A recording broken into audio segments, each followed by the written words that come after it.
అందరికీ నమస్కారం. Welcome to Khushi Telugu stories. అక్కమగుడు 4వ భాగము. సూర్యకాంతం సాయంత్రం 7 గంటలకు అనగానే కొంచెం సంకోచిస్తూనే, ఎంతైనా సాటి తల్లి కదా, కూతురు 7 గంటలకు బయట ఉంటుంది అంటే కొంచెం భయంగానే ఉంటుంది కదా. అసలే రోజులు బాలేవు. సూర్యకాంతం మరి 7 గంటలంటే సరేలేండి పంపిస్తాను. సిద్ధార్థ్ తల్లి అలాగే అండి, ఉంటాను. సూర్యకాంతం అలాగే అండి అని ఫోన్ పెట్టేసి ఆలోచిస్తూ, ఇప్పుడు హనుని రేపు కేఫ్కి ఎలా పంపాలి, ఈ పెళ్లి చూపులకు కూడా అతి కష్టం మీద ఒప్పుకుంది, ఎలా అని ఆలోచిస్తుండగా, ముందైతే మనం చెప్పి చూద్దాం, ఒప్పుకోకపోతే హాసిని ద్వారా ఒప్పిద్దామనుకొని హాసిని హన్సికల రూమ్లోకి వెళ్తుంది. అక్కడ వీళ్ళిద్దరూ ఎప్పటిలాగే ఒకరు బెడ్ మీద ఒకరు స్టడీ టేబుల్ మీద కూర్చొని వీళ్ళ వర్క్ చేసుకుంటూ ఉన్నారు. సూర్యకాంతం చిన్నగా హన్సిక పక్కన కూర్చొని తనతో ఇలా అంటుంది. సూర్యకాంతం, హను నీతో ఒక విషయం చెప్పాలిరా. హన్సిక తన ల్యాప్టాప్లో నుండి తల ఎత్తకుండానే, హన్సిక ఏంటమ్మా అంది. త్వరగా చెప్పు, నేను వర్క్ చేసుకుంటున్నా, మళ్ళీ డిస్టర్బ్ అవుతుంది నాకు. సూర్యకాంతం చిన్నగా నసుకుతూ, సిద్ధార్థ్ నీతో మాట్లాడాలి అనుకుంటున్నాడు హను, అందుకే నిన్ను. హన్సిక కొంచెం కోపంగా, హన్సిక నన్ను? సూర్యకాంతం రేపు సాయంత్రం 7 గంటలకు కేఫ్ కాఫీ డేకి రమ్మన్నాడు. హన్సిక మనసులో ఇలా అనుకుంటూ ఉంటుంది. హన్సిక అదేంటి, వీడికి మా అక్క నచ్చింది కదా, పెళ్లి చూపులు అంతా తననే చూస్తూ ఉన్నాడు కదా, వాడి చూపులు చూసి వాడే నాతో ఈ పెళ్లి చూపులు క్యాన్సిల్ చేసి అక్కను అడుగుతాడు అనుకున్నా. మళ్ళీ నాకు ఈ కొత్త ఫిట్టింగ్ ఏంటి, అసలు వెళ్ళకూడదు అనుకొని కోపంగా ఇదే మాట సూర్యకాంతంకి చెప్పబోయే అంతలో మళ్ళీ తనే ఇలా అనుకుంటూ ఉంటుంది. హన్సిక లేదు, ఇప్పుడు నేను వద్దన్నా కూడా ఏదో ఒకటి చేసి నన్ను ఎలాగో అక్కడికి పంపిస్తుంది. దాని బదులు నేనే అంతటా వెళ్ళి కలవడం బెటర్. ఇంకా తనని ఒక్కసారి డైరెక్ట్గా కలిసి సమీర్ విషయం చెప్పేసి ఈ పెళ్ళి క్యాన్సిల్ చేసేయాలి. ఒకవేళ దానికి తప్పు అనుకోకపోతే అప్పుడు వేరే ఐడియా ఏమన్నా చెయ్యవచ్చు అనుకొని, హన్సిక సరే అమ్మ, నేను రేపు వెళ్ళి కలుస్తా తనని. ఆ మాటతో అస్సలు ఒప్పుకోదు అనుకున్న కూతురు వెంటనే ఒప్పుకోవడంతో ఆనందంతో ఉబ్బి, తను ఎందుకు ఒప్పుకుందా అన్న లాజిక్ ఆలోచించలేదు తను. ఇంకా అలానే ఆనందంగా అక్కడి నుండి వెళ్ళిపోతుంది. తను వెళ్ళగానే హాసిని మాట్లాడుతూ, హాసిని పెళ్ళంటే ఇష్టం లేదు అన్నావు కదే, మరి ఇప్పుడు ఇదేంటి కలవడానికి వెళ్తా అంటున్నావు? హన్సిక హాసిని దగ్గరికి వెళ్ళి తన మెడ చుట్టూ చేతులు వేసి, హన్సిక ఇప్పటికీ అదే చెప్తున్నా, నాకు ఈ పెళ్ళి అంటే ఇష్టం లేదు. అది విషయం తనకి చెప్పి ఈ పెళ్ళి నుండి తప్పించుకోవాలి అనే కలవడానికి వెళ్తున్న మై డియర్ సిస్టర్ హాసిని కొట్టుకుంటూ, నువ్వు మారవే హన్సిక, అంతేగా వీళ్ళు ఇలా గిల్లి గజ్జలు ఆడుకుంటూ ఉండగానే ఆ రోజు గడిచిపోయింది. నెక్స్ట్ డే వీళ్ళు యథావిధిగా లేచి వీళ్ళ పనులు చేసుకోవడం, సూర్యకాంతం హాసిని తిట్టడం, హన్సిక సూర్యకాంతంని అడ్డుకోవడం అంతా మామూలుగా జరిగిపోయింది. ఇక అలా ఇలా సాయంత్రం 5 అవ్వబోతుండగా హాసిని హడావిడిగా హన్సికని కంగారు పెట్టేస్తూ, హన్సిక లేచి రెడీ అవ్వు, ఇంకా 2 గంటలే ఉంది సిద్ధార్థ్ని కలవడానికి. హన్సిక ల్యాప్టాప్లో నుండి తల ఎత్తకుండానే, హన్సిక అయితే ఏంటక్క, ఇంకా 2 గంటలు ఉంది కదా, ఇప్పుడే లేచి రెడీ అవ్వడం ఎందుకు చెప్పు. హాసిని అదేంటి, రెడీ అవ్వవా నువ్వు? హాసిని తన పక్కన కూర్చోబెట్టుకొని, హన్సిక తనేమన్నా నా బాయ్ ఫ్రెండా?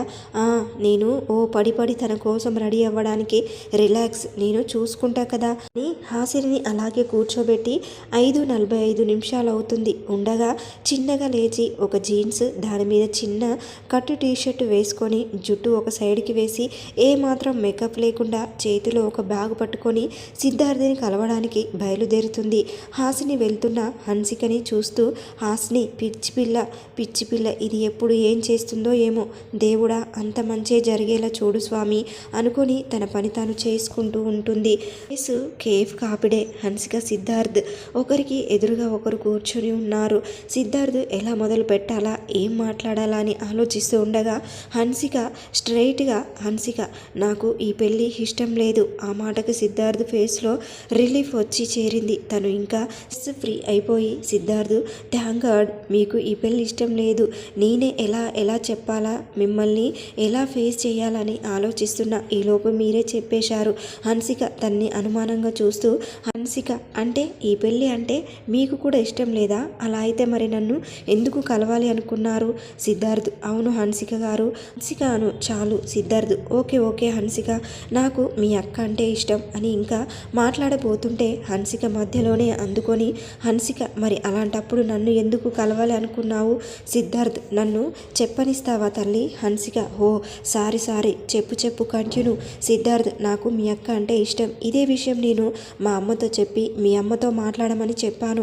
మా అమ్మ ఈ విషయం మీ అమ్మగారికి చెప్తే హాసిని గారికి ఆల్రెడీ పెళ్లి ఫిక్స్ అయింది అని 2 ఏళ్లలో తన పెళ్ళి అని చెప్పింది. కానీ నాకెందుకో అది నమ్మబుద్ధి కాలేదు. ఎందుకంటే నేను మీ ఇంటికి వచ్చినప్పుడు హాసిని గారి చేతికి ఎలాంటి రింగు లేదు. అందుకే ఈ విషయం ఎంతవరకు నిజమో తెలుసుకోవాలని నిన్ను కలవాలి అని చెప్పాను. అంటే హాసిని గారిని కలుస్తాను అని చెప్తే అది అంత బాగోదు కాబట్టి అదే మిమ్మల్ని కలిసి దీని గురించి అడిగితే మొత్తం విషయాలు తెలుస్తాయని చెప్పి హన్సిక వైపు చూస్తే తన మొహం కోపంతో ఎర్రబడిపోయి ఉంటుంది. అది చూసి సిద్ధార్థ్ కొంచెం భయపడుతూ, సిద్ధార్థ్ నేనేమన్నా అడగకూడనిది అడిగేశానా హన్సిక? సిద్ధార్థ్ మాటతో హన్సిక మామూలు అయిపోయి, హన్సిక అయ్యో అదేం లేదు సిద్ధార్థ్, నువ్వేమీ తప్పు చేయలేదులే. సిద్ధార్థ్ మరి ఆ కోపం హన్సిక, నా కోపం మీ మీద కాదు మా అమ్మ మీద. సిద్ధార్థ్కి ఏమీ అర్థం కాక కన్ఫ్యూజన్గా మొహం పెట్టి, అదేంటి హన్సిక, ఎందుకంటే మా అక్కకి ఎలాంటి ఎంగేజ్మెంట్ కాలేదు, పెళ్ళి కూడా నిశ్చయం కాలేదు కాబట్టి అసలు ఎంగేజ్మెంటు ఏం కర్మ, కనీసం పెళ్లి చూపులు కూడా కాలేదు. మాటకు సిద్ధార్థ్కి ఒక పక్క ఆశ్చర్యంగా ఇంకో పక్క ఆనందంగా ఉంది. కానీ అదే టైంలో అయోమయంగా కూడా ఉంది. అదే అయోమయంగా సిద్ధార్థ్ మరి మీ అమ్మగారు ఎందుకు మా అమ్మతో అలా చెప్పారు హన్సిక? ఎందుకంటే మా అమ్మ నా పెళ్ళి నీతో జరిపించాలి అనుకుంది కాబట్టి. సిద్ధార్థ్ ఇంకా అలానే అయోమయంగా చూడడంతో హన్సిక హాసిని సూర్యకాంతం గురించి మొత్తం చెప్పి, అంటే హాసిని వాళ్ళ అమ్మ చనిపోవడం వల్ల నానా సూర్యకాంతంని రెండో పెళ్లి చేసుకోవడం, సూర్యకాంతాన్ని హాసినిని రోజు మాటలతో చేతలతో టార్చర్ పెట్టడం, అయినా కూడా హాసిని ఏమి అనుకోకుండా సూర్యకాంతంని బాగా చూసుకోవడం, ఇదంతా వినగానే సిద్ధార్థ్ మైండ్ బ్లాక్ అయిపోయింది. సిద్ధార్థ్ మరి ఇలా కూడా ఉంటారా? పెళ్ళి నీతో అంటే తన సొంత కూతురితో జరిపించాలి అని అలా మీ అక్కకి పెళ్ళి ఫిక్స్ అయిపోయిందని చెప్తారా? హన్సిక ఇదేం చూశారు? తనని రోజు మాటలతో ఎంత టార్చర్ పెడుతుందో ఏం చెప్పమంటారు? Siddharth Hansika if you don't mind నేను ఈసారి తో మాట్లాడాలి, అది కూడా ఇప్పుడే.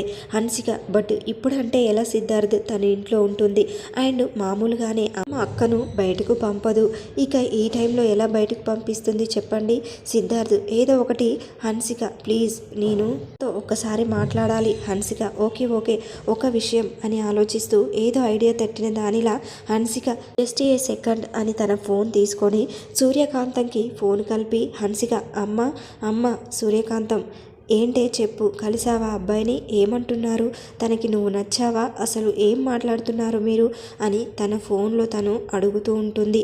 హన్సిక అమ్మ ఆగు ఒక విషయము వెయ్యి, ఇవన్నీ నేను ఇంటికి వచ్చాక చెప్తా, కానీ ముందు నా మాట విను. సూర్యకాంతం ఏంటి చెప్పు హన్సిక. అది అమ్మ హాసిని అర్జెంటుగా కాఫ్ డేకి పంపించవా ప్లీజ్? సూర్యకాంతం ఇప్పుడు అది ఎందుకే అక్కడికి అని లోపల కంగారు పడుతూ ఉంటుంది.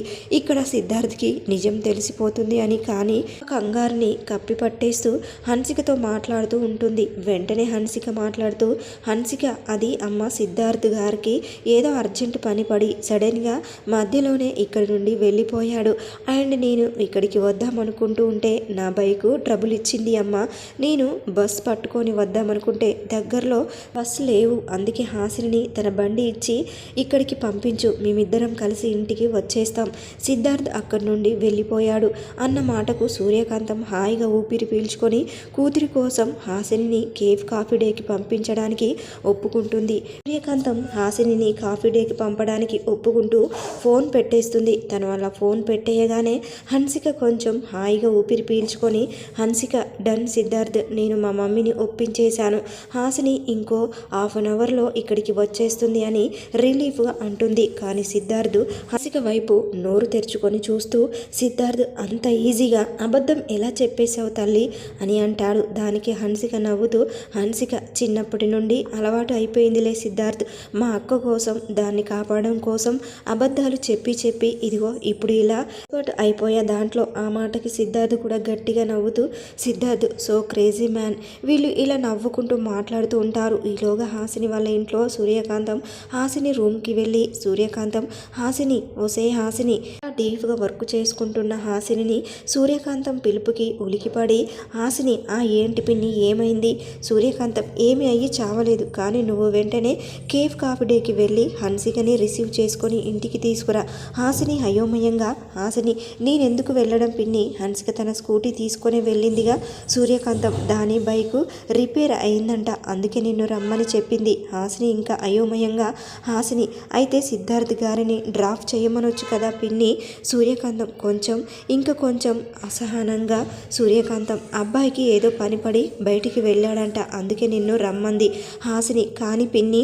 సూర్యకాంతం ఇప్పుడు నువ్వు వెళ్తావా వెళ్ళవా?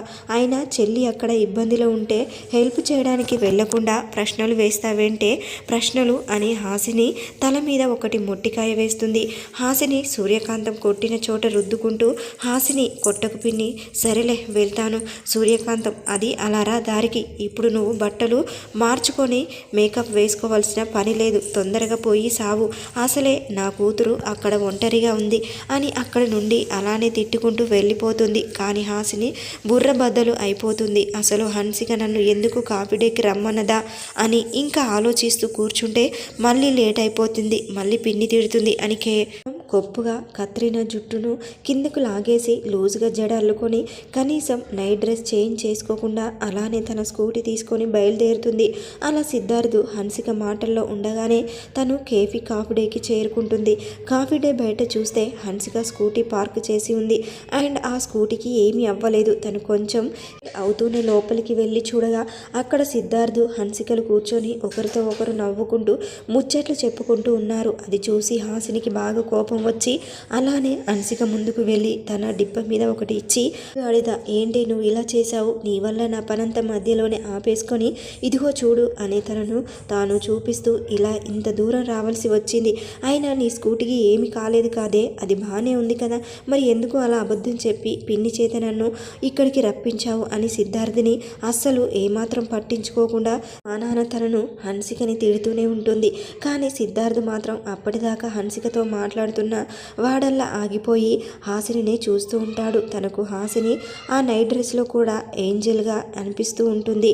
హన్సిక సిద్ధార్థ్ చూపులను గమనించి హాసిని ఆపుతూ, హన్సిక అక్క ఒక్క నిమిషం ఆగు, నాకు చెప్పే ఛాన్స్ ఇవ్వు ముందు. ఇప్పటిదాకా హాసిని తిట్టడం వల్ల హాసిని చెప్పు సావు. హన్సిక సిద్ధార్థ్ గారు నీతో మాట్లాడాలి అని చెప్పారు, నేను ఇప్పుడు అమ్మకి విషయమైతే చెప్పలేను కదా, అందుకే అలా అబద్ధం చెప్పవలసి వచ్చింది. ఇకపోతే ఎందుకు మాట్లాడాలి, ఏం మాట్లాడాలి అనేది మాత్రం మీరు తేల్చుకోండి. ఈలోపు నేను బయట వెయిట్ చేస్తూ ఉంటాను.